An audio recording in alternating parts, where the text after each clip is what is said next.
Garage door opener.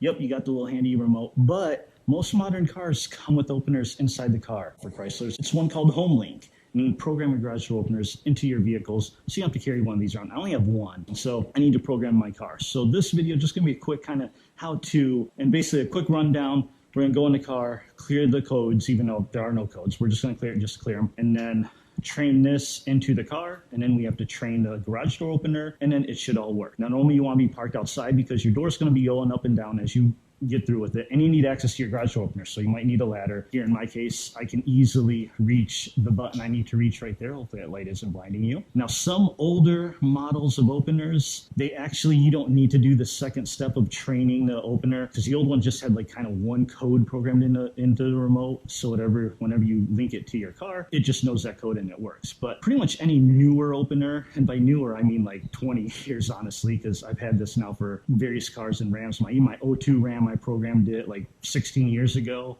and I had to do the same training button. So all the new openers have kind of what they call rolling codes, just to make it harder to emulate and break in. So let's go ahead, get in the car, and start programming. Okay, so you're inside the car. Now in some vehicles, like my old Avenger, the HomeLink was actually inside the sun visor. Most of them are in the center console though, like on this or on Rams. Wow, that's some poor quality. Look at that button's like off to the side. That looks bad. So first thing you want to do, just erase the codes. You want to do this anytime you get a brand new car, buy a used car. And I'm going to talk more at the end of the video about this process here, but just hold the first and second buttons for like 20 seconds or so. You can see the orange light right there. We're going to wait till that starts blinking. And there we go. And all that does, that clears any codes that are in there. Now, you want to turn the car on. Don't start the engine. Just put it into on runs. Right now, it's an accessory. Go all the way to on/run without starting the car. Let's close this door because, man, that beeping is loud. Okay, so I want to make sure you know which button opens and closes your garage door. So you're going to want to go ahead and press the button on your remote and whichever one you want to program. Here, I'm just going to do number 1. And just hold them together and see the orange light is blinking slowly, and now it's blinking fast. So now what we want to do first, let's go ahead and open up the garage door. At this point, with the older garage door opener, it should work.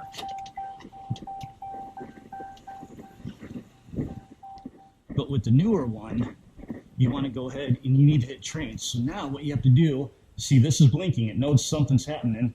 So press that. And now you got 30 seconds. Get back in really quick.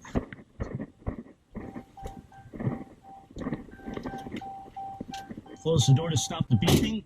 Now you want to press it 3 times, a couple seconds each. So 1, 2, let go.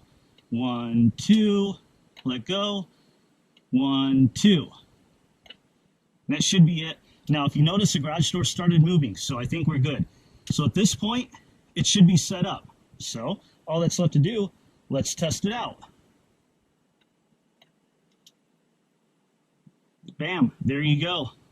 Garage door is programmed into the car now. Now, if you want to program other things, because there's 3 buttons, just do the same process I did, except with the other buttons. They might be a little bit different depending what else you're programming in, but obviously don't clear the codes because you want to keep what you have. Now, in the description, I will link below the link to HomeLink itself, and on their site, you can actually look up specific garage door openers and specific models of cars and trucks, and it'll give you a more detailed instructions, but for the most part, it's exactly the same. The process I just did is the same as it was in my 2012 Avenger, as it was in my 2002 Ram, 2008 Grand Caravan. It's all been the exact same process. All right, now before I end this video, I just want to go over a couple things. Now, when I was talking about clearing the codes earlier, there's a few situations you want to make sure you do that. One, if you sell your car, do not forget before you sell your car, clear the codes. Last thing you want to do is sell it to somebody shady, and with your garage door program in your car, you sell the car, someone takes it, and then they're shady and they come see where you live and come open your garage and rob you blind. I don't know how often that happens, but you know, in today's world, you honestly never know. You can't take too many chances. So always make sure to clear those codes right before you sell a car. Now, one other thing to remember now, I talk about clearing the codes before you sell your car. One thing people don't think about is when you buy a new house or move into a house or rent an apartment with a garage, you want to clear the garage door opener codes. Now for that, you want to get with your garage door opener. There's instructions on there how to reprogram it or change the code, or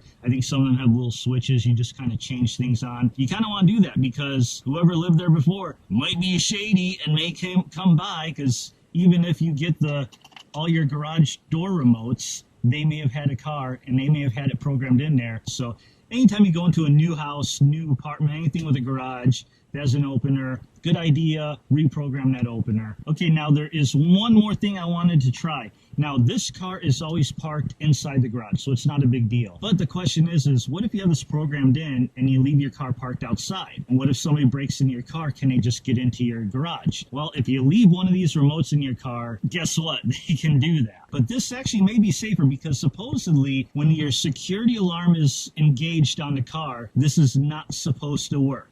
So let's test that out. So we got our key, and let's just pretend, we open the door, we walk out, we close it, we lock it.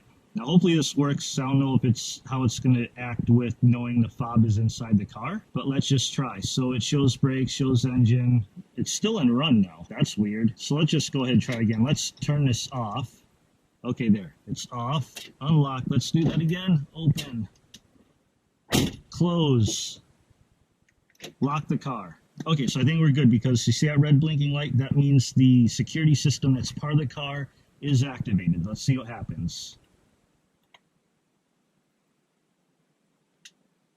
Well, that ain't good. I swear that I read when this security is activated that it's supposed to disable that. So apparently it doesn't. I don't know if it has something to do with the fob being inside. It's possible, but that light is flashing. So as long as that light is flashing, that should mean...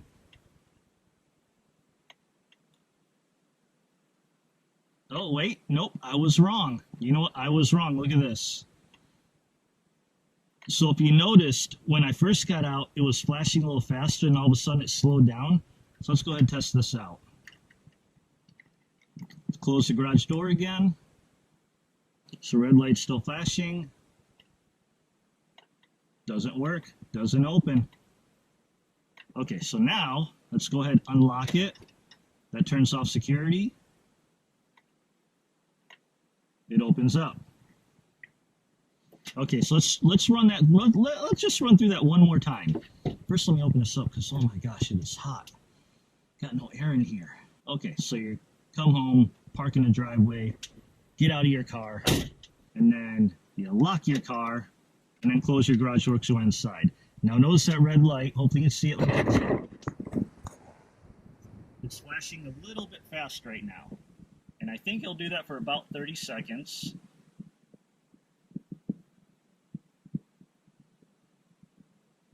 All right, see now it just switched over. Now it's a slower blinking. So now its security is officially activated. Let's try that. There you go. So actually, that is true. So once your security is on, your HomeLink is disabled, they cannot open the garage, which that is really good to know because I always was worried about that and I wasn't sure of that. So make sure you lock your car because besides the fact that you don't lock your car, people can get in and steal stuff, they can open your garage door. But if you lock it and have the onboard security, you're good to go. And enough rambling. That's enough for this video. I hope this helped. Thank you for watching. I'll see you in the next one.